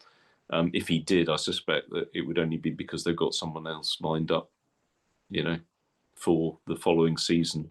So I'm not sure he would be in a comfortable environment. And I think he needs a comfortable environment to work at his best. So, ideally, he'd probably get a drive with another team rather than the Red Bull Prime team. Yeah, good point. He'd do a good job alongside, say, Lando at McLaren, actually, Liam. I think a very good job. Not sadly that's going to happen, I don't think, but it would be nice to see him in a different environment completely. That is for sure. Right. Jason Joe says, is it possible for a team who's a member too? Thank you very much, Jason. Is it possible for a team to exceed the cost cap to develop their car? Could a team intentionally take the DQ in 26 to have a better 27? What mechanisms are in place to monitor this? Well, yeah, I mean, I think the short answer is that you get technical and financial penalties, but it is doable. But again, it's a pretty... For me, the whole cost cap thing is nonsense as well. And I just wish we didn't have it. And one of the things I loved about Formula One was that when a team like Aston Martin found themselves in the position in which we see them in 26, and I'm talking about a team that potentially can be very, very good with a lot of money behind it, they would go away and they just rebuild, come back with a completely new car, new engine, money obviously spent like water, but they come back and they win the last 4 Grand Prix of the season or something. To me, it was always self-regulating, and people never spent more money than was available. But yes, it did favor the top teams with the money. But against that, the whole reason for going to the cost cap really were Williams and Force India and all these teams, the midfield teams, saying, oh, it's unfair, we don't have the budget, until we do, we can't compete at the front. Well, guess what? We got cost cap and nothing's changed anyway, as totally predicted. So wouldn't it be great if they could go away? Ferrari could come back for Monza with an even better chassis and, blow Mercedes away in the last 4 or 5 races. That's what Formula One's all about. But then I'm just, I just want somebody else to spend the money, and I want to sit back and watch it. You've been much more in the sharp edge of it, Mark. Would you agree with my sentiments or not? Pretty much, yeah. But Good. what I would say is that I don't think it's a real cost cap anyway. What do I have to say? Allegedly, or whatever. It's easier to get the money in through the side doors anyway. I mean, I think in my view, and this is entirely my view, I think the only reason the teams accepted the cost cap ultimately was it was something that had been put forward as this must happen. The teams didn't want it. Certainly the top teams didn't want it. And so lots of caveats had to be put in place to make it acceptable to them. And so I think that means that there are probably ways that they can influence it, shall we say. It is true that they don't have the freedom that they used to have, but I think there are still ways around things that they can sort of juggle the numbers in ways that mean that the teams that have more resources are in a better position to do that. But then, Aston Martin, they have pretty good resources, but they're not necessarily using them as effectively as the others. So, No, yeah.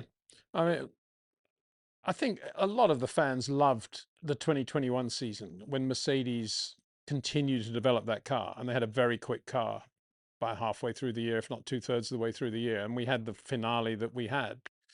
And the cost cap rules were in place then, but nothing like as stringently as we have now. And I don't think, I mean, if Ferrari, if you put a different spin on it now, could Ferrari do in 2026 what Mercedes did in 2021 against Red Bull?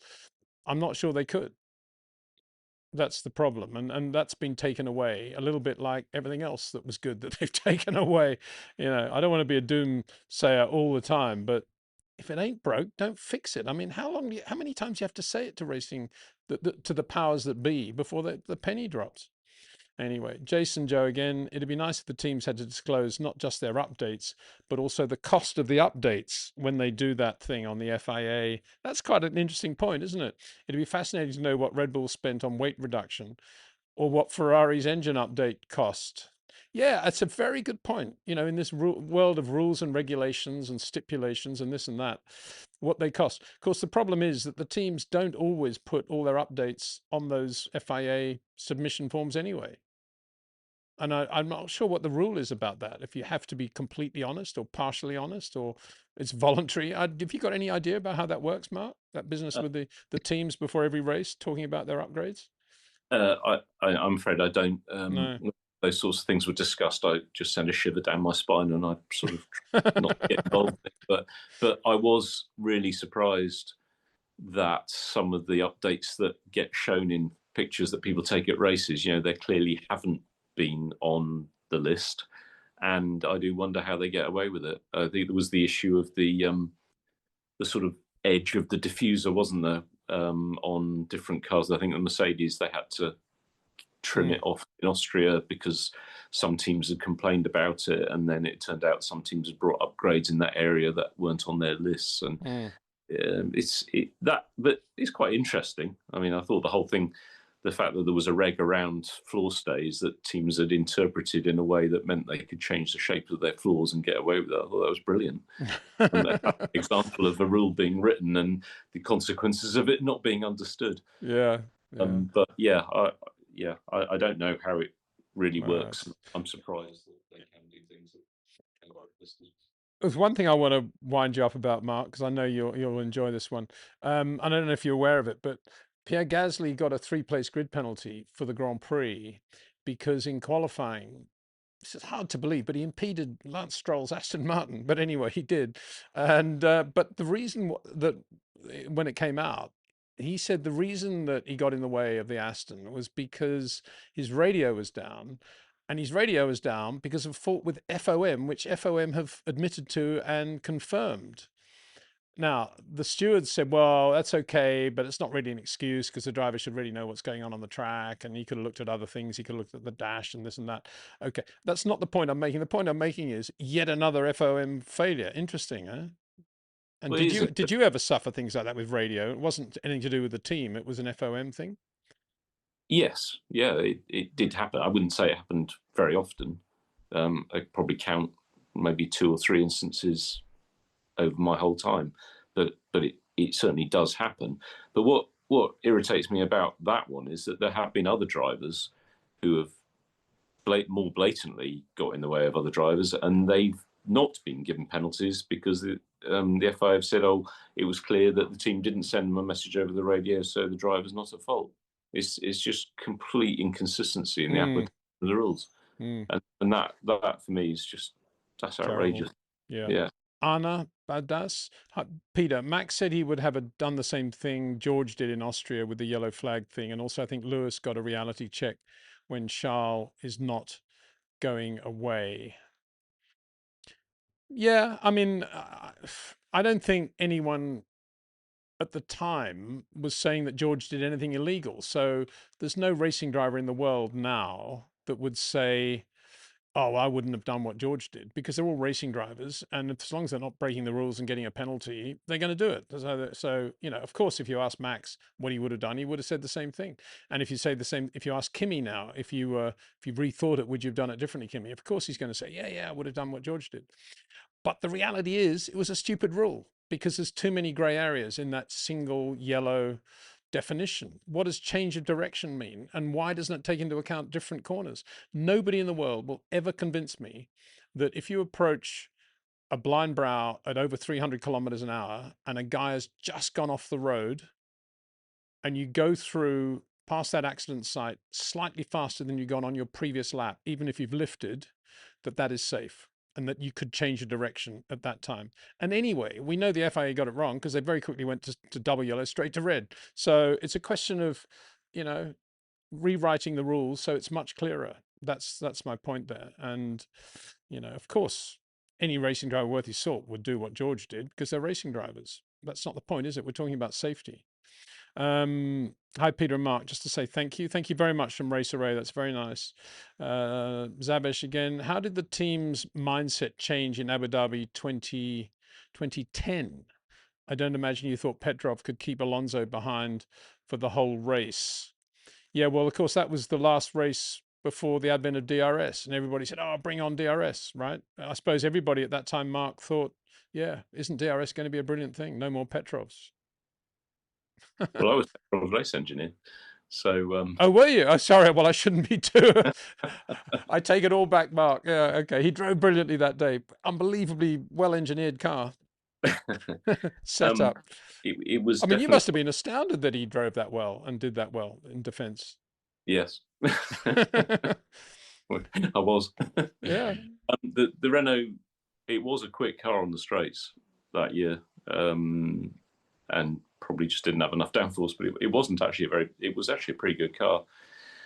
But in terms of mindset on the pit wall, we were just like, well, we're in this position and we want to stay in this position. And the fact that Ferrari have screwed their strategy up and put the guy who should be winning the championship behind us, that's their problem, not ours. Yeah.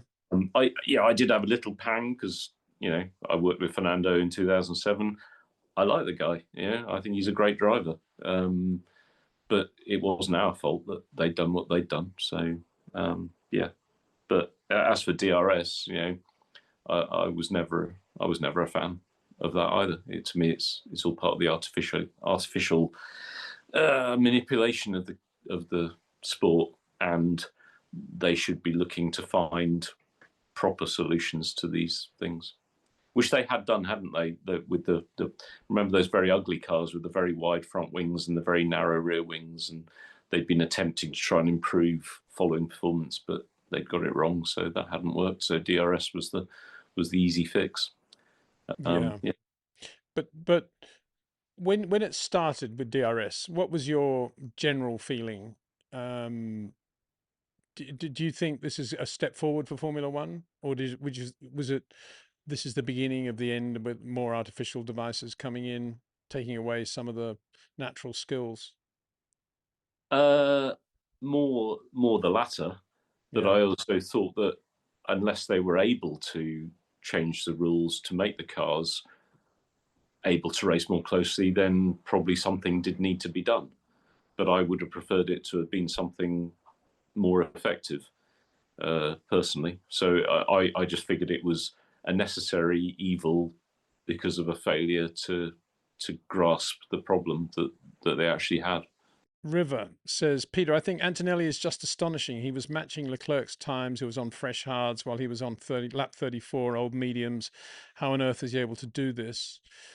Well, the car's very good with a lot of efficient downforce is the first reason. But then, he's doing a better job than George, and he's driving it as well as anyone can drive a racing car, really. I mean, he's so good in so many areas now, Kimi, and it's one more layer. Every weekend something else happens, and we saw how he reacts when he loses victory in the closing laps due to something that shouldn't happen on a car that should be bolt solid reliable, and then he reacted beautifully to that problem on the car, and he was just so good. So hats off to Toto Wolff for seeing Kimi how good he was back in Formula 4.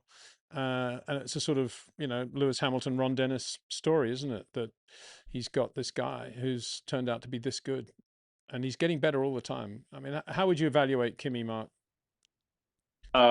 He's the best guy out there right now, it seems. It's difficult to tell, obviously, because of car differences, but that doesn't.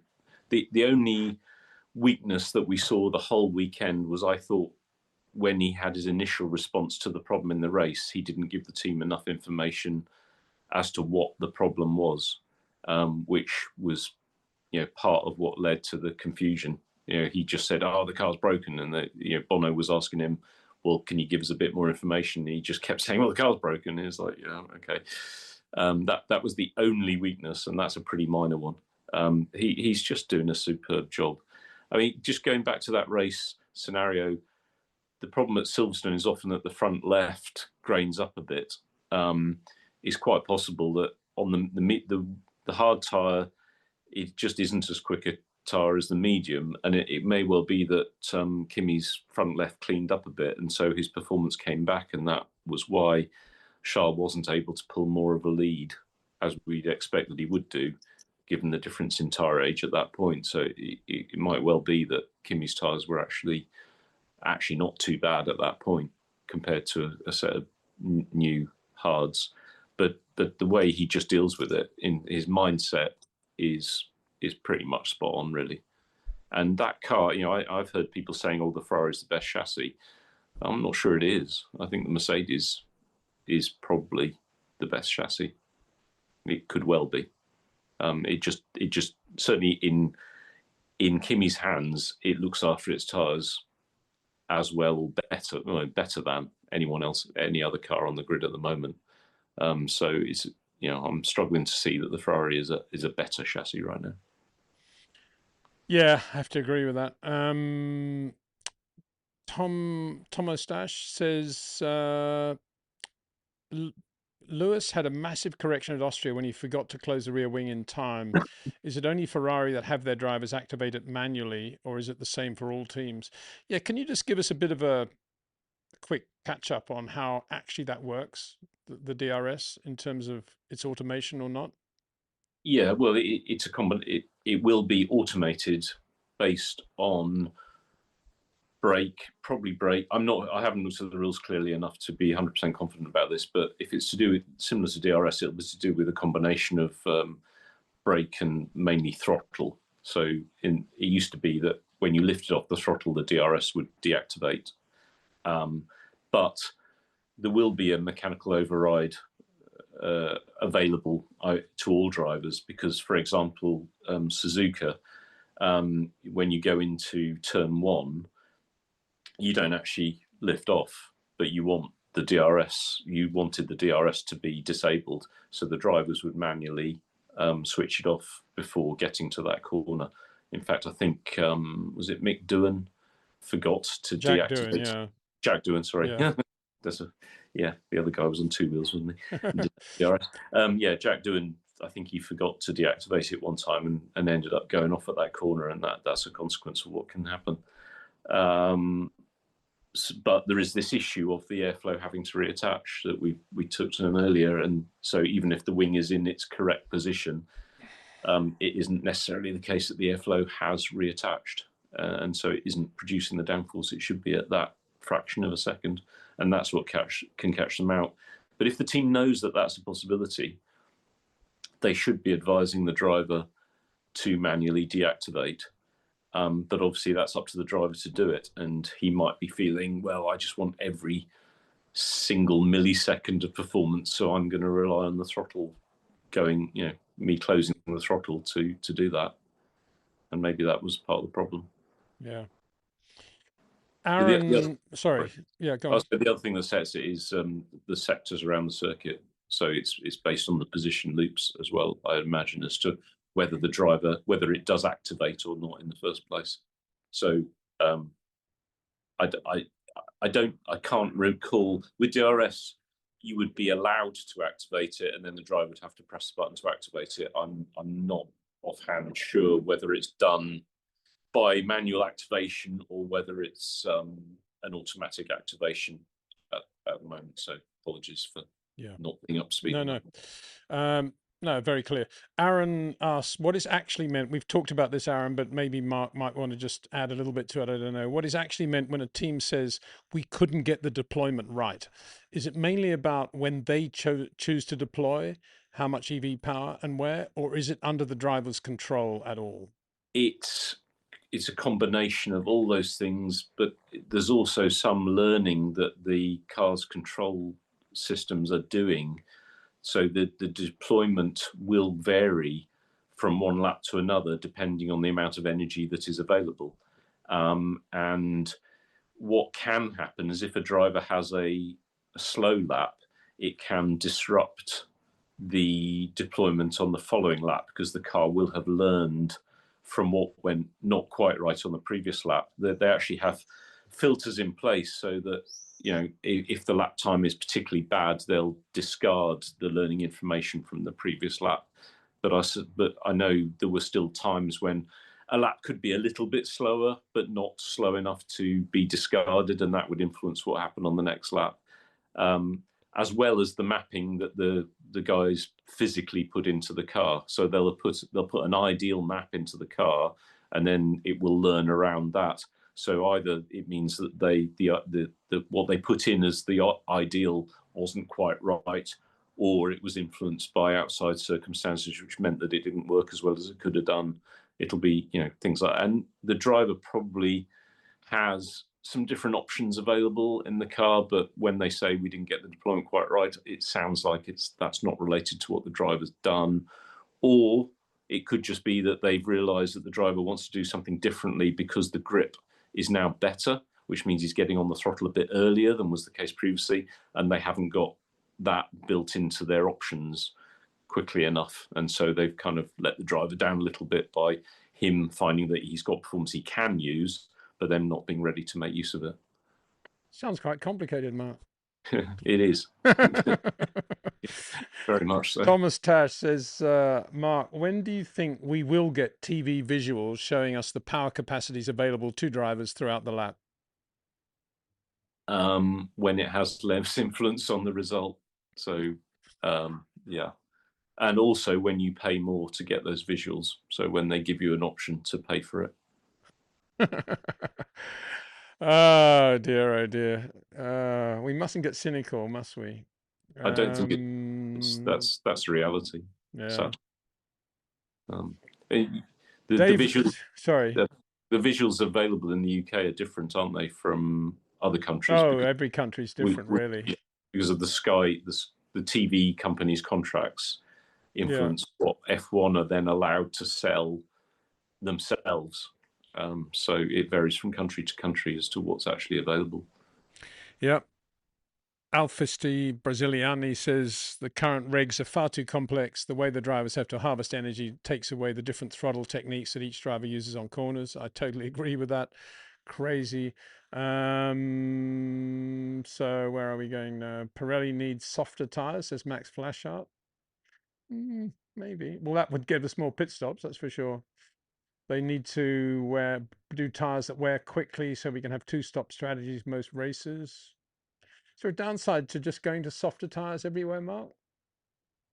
I think the danger is that you just don't have enough tires to do the race. Yeah, good point. I mean, and Pirelli, more than most, we should think about them from a cost capping point of view, because they do spend a fortune on Formula One, usually getting stick when something goes wrong and not much praise when things don't go wrong.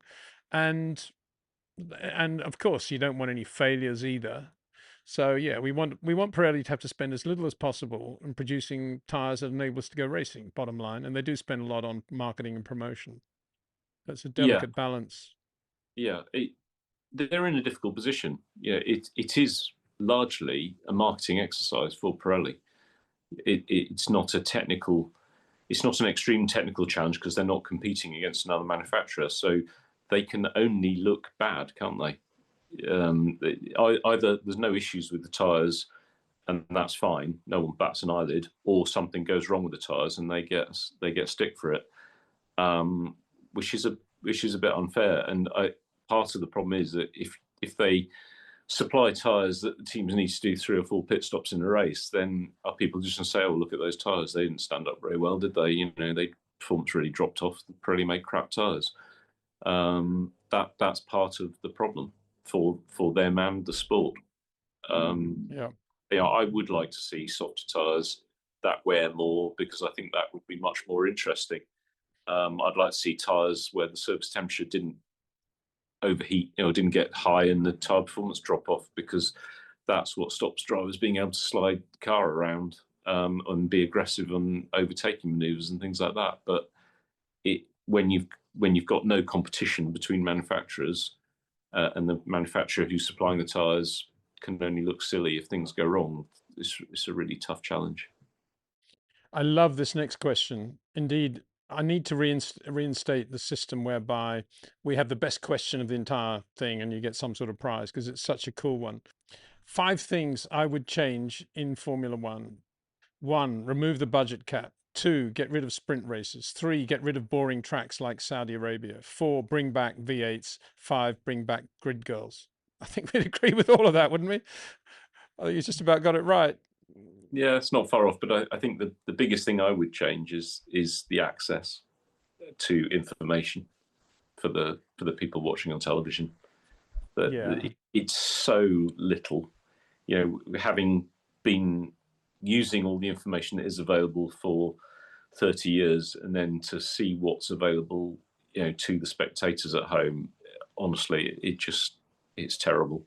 And it just takes away so much of what's actually going on. I mean, Drive to Survive worked because people were given some access to behind the scenes and they loved it, and it's turned it into a massive thing. But there is so much more. The difficulty would be persuading the teams to give it up, but they just need to be put in a position where they're forced to, because it's for the good of them getting more revenue, making the sport more attractive. I agree 100%. And it should be part of the Concord Agreement, really. No discussion about it. Make yourselves available. Let's start having live debriefs. We know that there are going to be some things you're not going to want to talk about, but we need to get inside the fence there. Another thing I've always said, Mark, that I don't know where I've never asked your opinion on this. I reckon it would be really cool to pick one team per race weekend where you actually have GoPros and mics in the road cars as the engineers and drivers to and from the circuit. Well, yeah, but then they get fined for not saying anything. Oh, I see. Oh, you'd find some pretty strange conversations, I think. Then, well, yeah, and does it matter? You know, if Yeah. they're talking about whether we should have grid girls back again or not, isn't that good TV? Or whatever you engineers talk about, I don't know. I mean, that's almost where Drive to Survive is at the moment, isn't it? In terms of that, that's the sort of access that they're looking for. It's just you're talking about opening it up. So yeah. I think the drivers' briefing too should be, or the GPDA meetings and all the drivers' briefings should be filmed as well. No, I completely agree with that. That's for sure. But going back to in the car on the way back to the hotel, I just want more money. You know, well, you know, you can become a star, go back and do it. Right. Peter and Mark, how will the FIA get their pit issues straightened out? Timing, speeds, radio.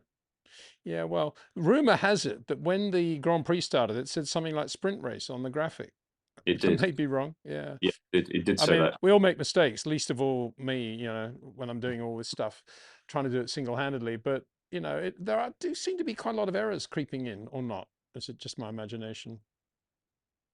I think there are errors creeping in, and I think that just goes back to the point I was making. I made it with respect to the FIA, but I think it might apply across the board, is that, you know, when you're dealing with a show that is as big and complicated as this is, you need to have more resources available to make it fully professional. And I still think they're kind of catching up with what is required in that sense. But then, to be fair, you look at other sports and there are lots of mistakes made in them, and maybe that's part of it as well, in terms of it gives us talking points. It's a bit like Martin's grid walk, isn't it? You know, it's meant to be a bit rough and ready, and embarrass things are meant to happen, and that's what they think makes it entertaining. So maybe I'm being too harsh, but I just think it should be as professional as possible, given the amount of money that's involved in the sport these days. You know, it's orders of magnitude bigger than it was 10, 20 years ago. the resources and professionalism should be upped to match that. Yeah. Yeah, that's right. Well, I mean, quite often the growth of money and the availability of money exceeds the reality of what's going on below the tip of the iceberg, doesn't it? And Formula One, I think, is starting to go in that direction. Racer says, spot on, Mark. Cost cap regulations are as convoluted and not applied universally. Very good point. K-Bug says, wouldn't surprise me in the slightest if we ever found out a team had lightly cooked their books to gain 100th on track. Yeah, would a team do that? No, surely not. And I'm a guy that worked for Frank Williams for many years who would never do anything like that. Come on, got to be joking. Absolutely, yeah, absolutely. That's why we're all there. So K-Bug's got another question. It sounds a bit complicated. But why have middle ground battery level metrics? Why not have middle ground battery level metrics for the viewers as we do with the brakes? Instead of showing their exact measurement, why not show a generic low, medium, high for their usage? That would be better than nothing, kind of what you're saying. I think he's right there, isn't he? We need something because it's too complicated otherwise to understand why they're using different gears all of a sudden and what's going on, and why Lando's suddenly slowed and he's got past on the outside of cops. I mean, that's what drives people mad, isn't it? When you see that sort of thing happening. That's the whole point about it, is when people see differences that they don't understand, then that creates a problem, doesn't it? They absolutely should be giving us more of that information. Yeah. But I think there's two reasons why they're not. One is because it's teams' property, effectively. Pardon me. Sorry. So the teams are paranoid about letting other teams understand what they're doing differently. And the other thing is the embarrassment factor, which I still think is a big one. You pointed out in your post-race debrief how few onboards were shown on the main feed. And I'm absolutely convinced that is because it is somewhat embarrassing. And I'm still not 100% sure whether the battery displays that we have seen or this season have been completely correct or totally truthful. I don't know. They may be, they may not have been, but there were times when it looked a bit dubious when we did get to see them, but then we get to see them so infrequently that it's difficult to really know what's going on. So I think that lack of information is the biggest problem, and maybe we would have less of an issue with the whole 60-40 or 50-50 split and the fact that the energy is having an influence if we actually understood what those differences really were. So it's all part of it. So you've got a dog to walk. I've got a dog to walk. You've probably got a lot more important things to do as well. So a big thanks to you for the time you spent on this and your insight. Really, really good. We've all learned. I've learned a lot just in this show. No. So thank you very much. Thank you. It's great. Thank you. And thanks so much for being a part of the live stream today. Big thanks to you, the viewer, because without you, we wouldn't have this show. So thanks very much. See you soon. Take care.